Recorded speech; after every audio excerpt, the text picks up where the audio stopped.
Well, hello, elders. Welcome to this opening fourth session webinar series being presented by the Conscious Elders Network, CEN, and our Elders Climate Action Campaign. I'm John Sorensen. Lynne Iser and I will be co-facilitating our next 2 hours together.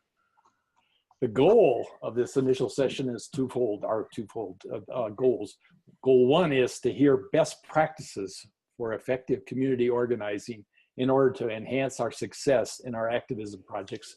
And goal two is to discuss how these practices can be applied to our many causes. We're going to first hear from Heather Booth, an expert with extensive experience in organizing activism projects. And then we'll have an opportunity to ask Heather questions of what we've heard. Then after a short break, we'll briefly describe CEN's work to date in building an elders movement to transition our society. And then we're going to split into small groups to discuss what we've heard and how this relates to our individual and collective efforts. Then finally, Leslie Wharton, who's co-facilitator of our Elders Climate Action Team and a member of our CEN Leadership Council, will describe how what we have discussed applies to our climate action campaign. She will provide the bridge to the next 3 webinar sessions. So with that, I hand off to Lynne Iser, who is co-facilitator of our Elder Activists for Social Justice Action Team and also a member of our CEN Leadership Council. Lynne, over to you. Yay. Hi, everybody. I'm so glad we're all on the phone. We're on Zoom together. I'm Lynne Iser, and I'm thrilled to co-convene this webinar with John. We're going to begin with a moment of gratitude as a means to open our hearts and our spirit to each other and to remember the many gifts that we have each been given and that we are bringing to our gathering this afternoon. Gratitude reinforces our understanding that we are all interconnected and that no matter how much we might each be doing, we could not be here without the support of others. So thanks to all those who have helped us come together today. I want to thank our speaker, Heather Booth, for agreeing to join us, our technical staff, Laurel and Jen, for all their help that's ongoing this very moment, solving our problems. And thanks to John and to Leslie and the folks within the Conscious Elders Network and Elders Climate Action who have helped us plan this event.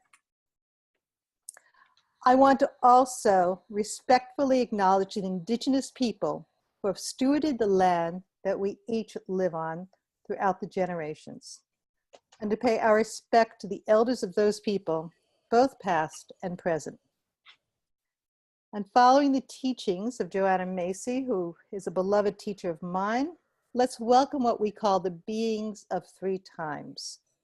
We welcome our ancestors who have gifted us with so many blessings and who want us to be able to do our best work. We welcome those within our communities and our lives with whom we now live and work. And we welcome the future ones, those who are calling us to do our work, to learn how to organize, come together, and create a healthy, thriving, and just world. We generally like to begin our webinars and conversations with introductions of all the participants, but today we are expecting over 50 people on our call, with folks from over 25 states, Canada, and New Zealand. And so that would be just too many. So as you are looking at your screen and you're looking at phone numbers and names, let's offer our own silent welcome to each other for showing up, for our curiosity and desire to learn, and for the good intentions that each of us have to create a thriving legacy for future generations. So welcome, everybody. We're pleased that you are here. And do that. We just heard important advice and examples from Heather Booth regarding how to be effective and successful as organizers and leaders of activist campaigns. And I have to say, wow for the energy and for the resolve. And so we're gonna work with Heather because there's a lot we can learn from her. You know, what we're gonna do is shortly we're gonna split you in small groups so that we can each address questions related to what Heather has presented and how we take these going forward. But briefly, I'm gonna summarize why and how we got started as a group of concerned elders seeking ways to help transform our country, some of our accomplishments to date, and examples of what we would like to do in the next 3 years or so. Strategic planning. So elders traditionally have had the responsibility of leading and guiding our communities, but in America, we've largely lost that position, and it's sorely needed in these troubled times. You know, our society's troubles include a fairly long list, and the ones that come to my mind are we're living with this insidious existential threat of a disruptive climate that our national leadership chooses to ignore. We have growing unfair economic inequality between the top 1% and the other 99%. We continue to have large rampant racism, and major institutions that our nation's well-being depend upon are largely failing. Our federal government is dysfunctional. Our capitalist economic system favors only a select few. And the moral voice that our civil society depends upon is largely missing. However, we enter elderhood with talent, know-how, resources required from life's experiences. We do not want to waste these assets. We want to use them to give back in meaningful ways. And as we've just learned from Heather, if we organize and work together, we can make a significant impact using those resources to correct the social and environmental ills that concern all of us. So that was our motivation when we began Conscious Elders Network in 2014. We envisioned building a movement and being the voice of the elders. Since then, some of our accomplishments have been the following. We've grown to over 6,000 affiliated elders representing all 50 states.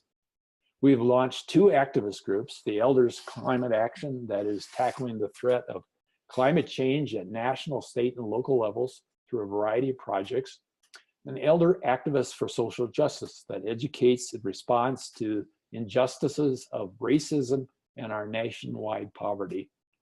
And now we have 2 monthly newsletters, a quarterly journal, 2 websites, and multiple monthly virtual community conversations. Our aspirations for the next 3 years are many. For example, we want to form new ECA chapters in 25 or more states. We want to engage elders in the national election process, speaking and meeting with candidates, ensuring that they will know who we are and what we want as we vote. We want to support development of 4 regional sustainable living communities. In other words, something like eco-villages or co-housing organizations. And then finally, we want to build a strong and positive public perception of us as a refined group of elders that needs to be reckoned with. There are multiple ways by which we can join.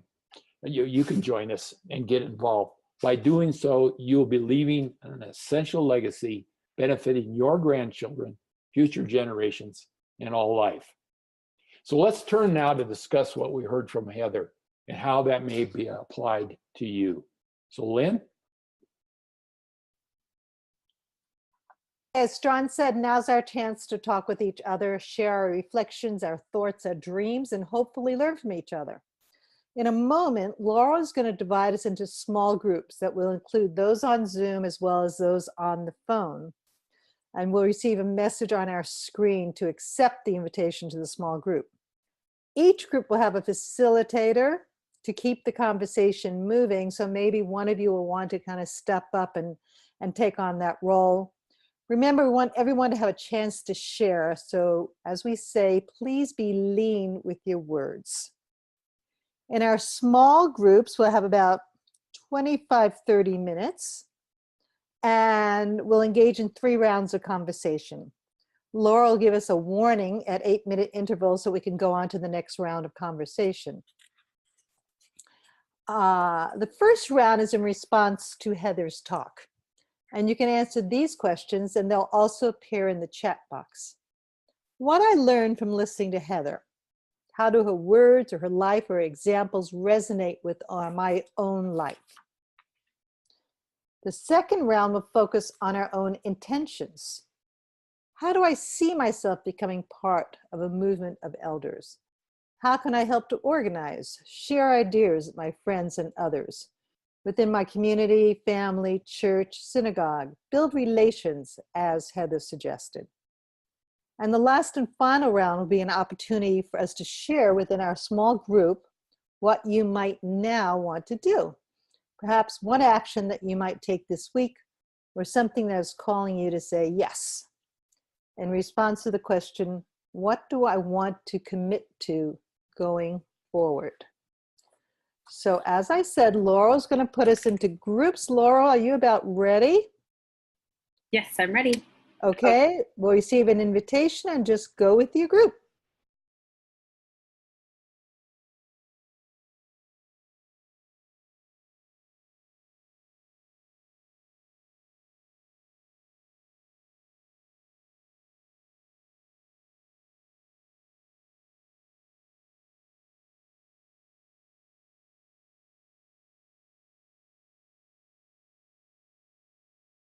Welcome back. Okay.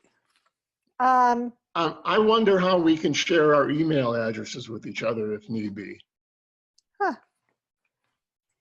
Maybe in the email we can include something where everyone can, Jen, just spitballing here, like a Google Doc where everyone can put their emails in. Okay. Sure, we could do something like that. Yeah.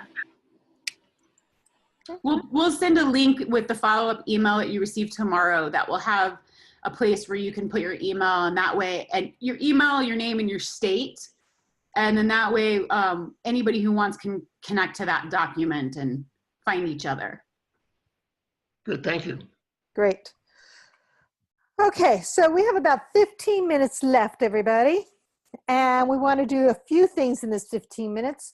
The first would be to ask a couple of 3 people maybe to share a personal declaration or an insight arising from either your conversation in your small group or what you heard from Heather.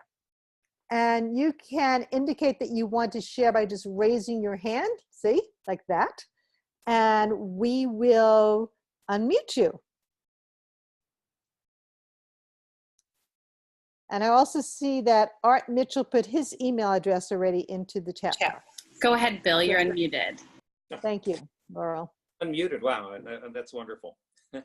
I was just telling my group mates that I'm going to be going to the climate reality training with Al Gore at the end of August down in LA.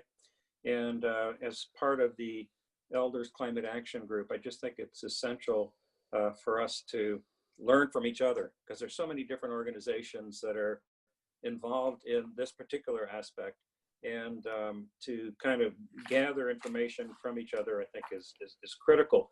I like Heather's comment about that we have a unique voice. And I really have to agree with that we have a unique voice that needs to be heard, that we can't merge into something else, that we have a unique place in society. We have a growing group.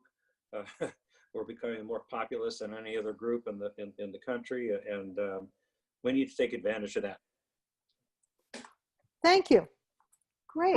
And Kathy, did you raise your hand?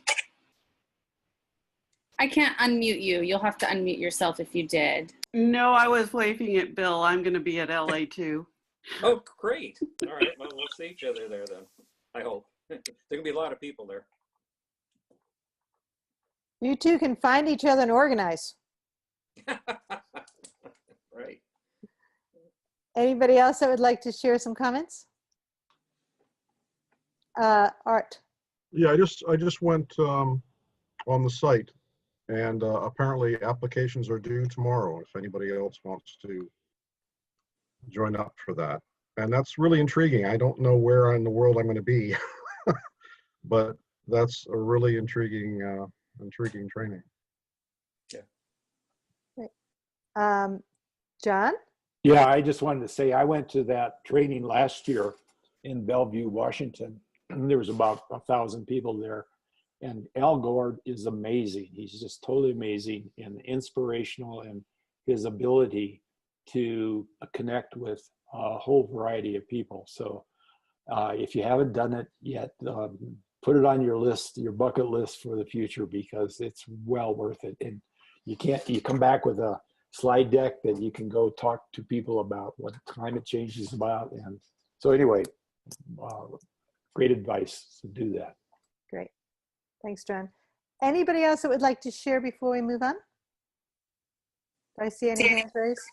And anyone that's on the phone, since we can't see you, obviously, just go ahead and unmute yourself and speak now if you do have any comments as well.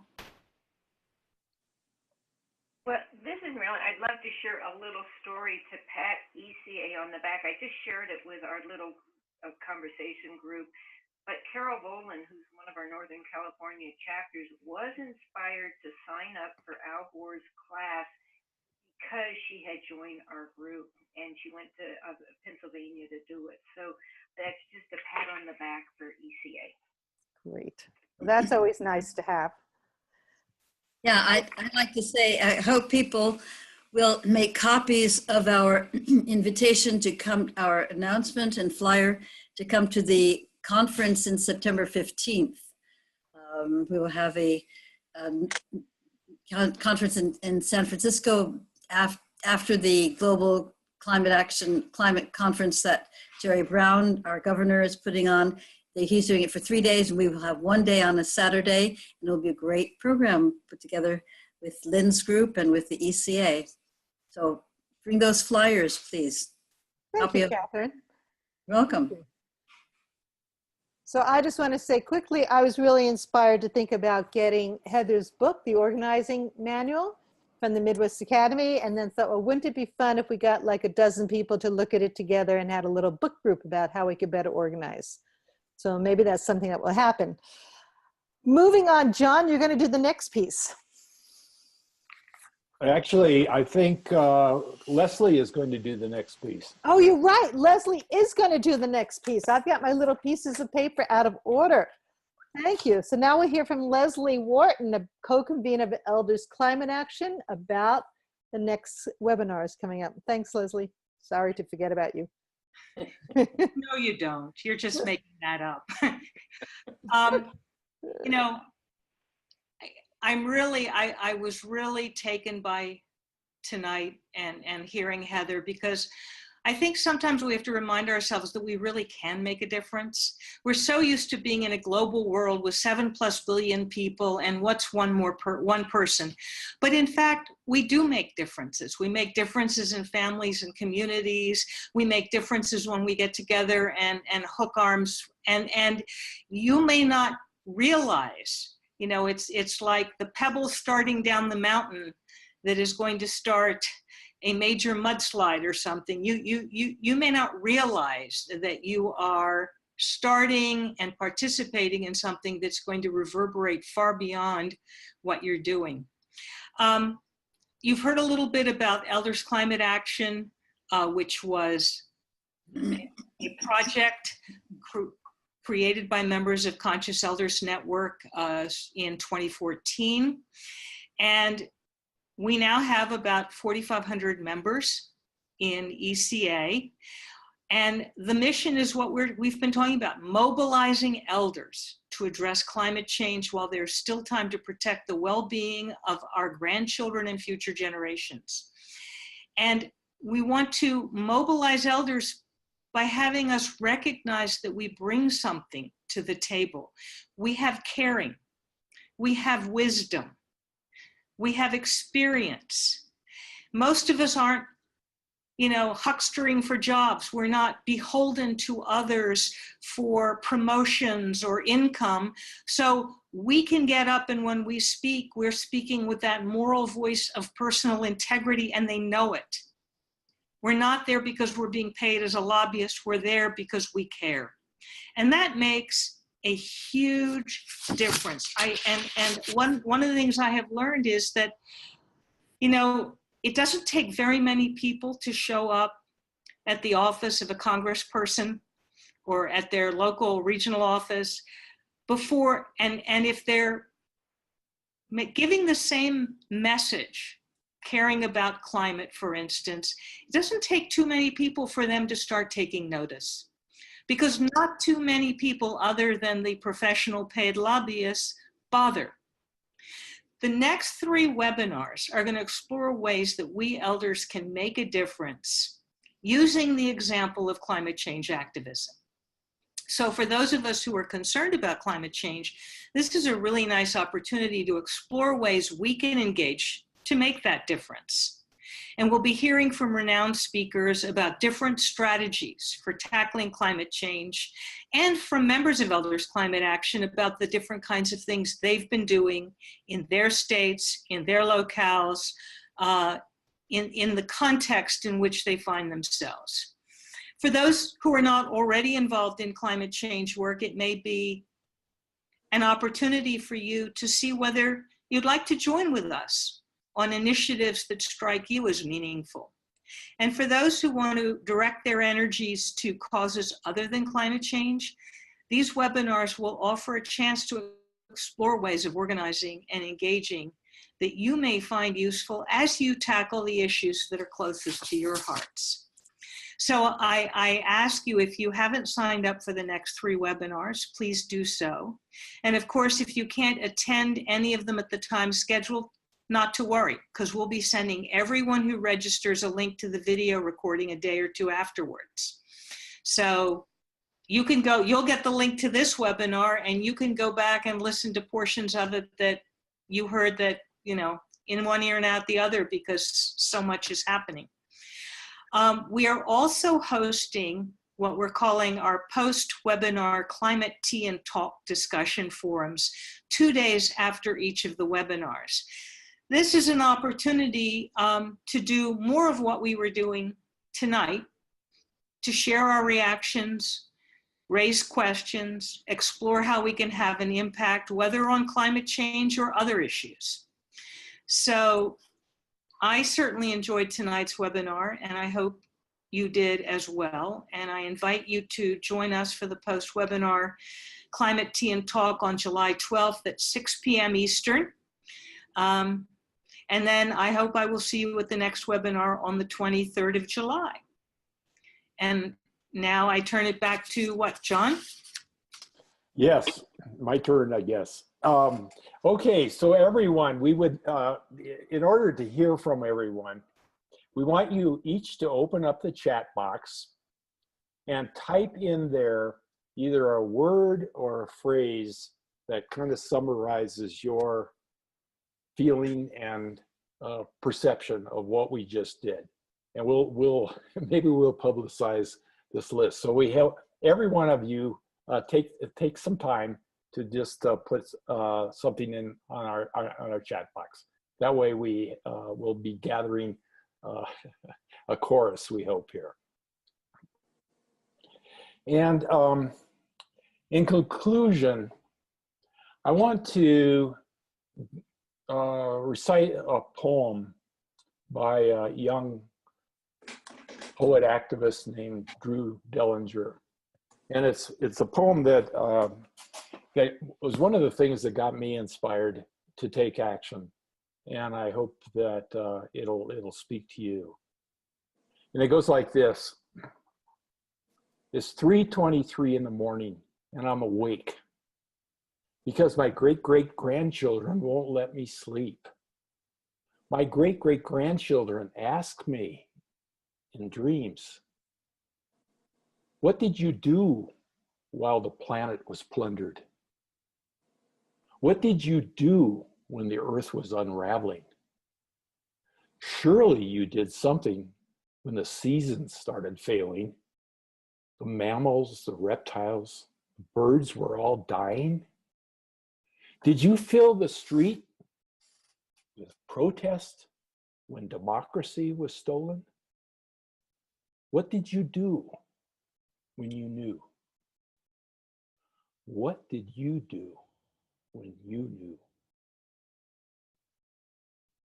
And I asked myself, what did I do? What am I doing? And I think we all can take that question, take it to heart, and say, are we doing what we need to be doing? So with that, thank you everyone for being here. It has been fabulous. I think I love the conversations that we've had. The small groups were great.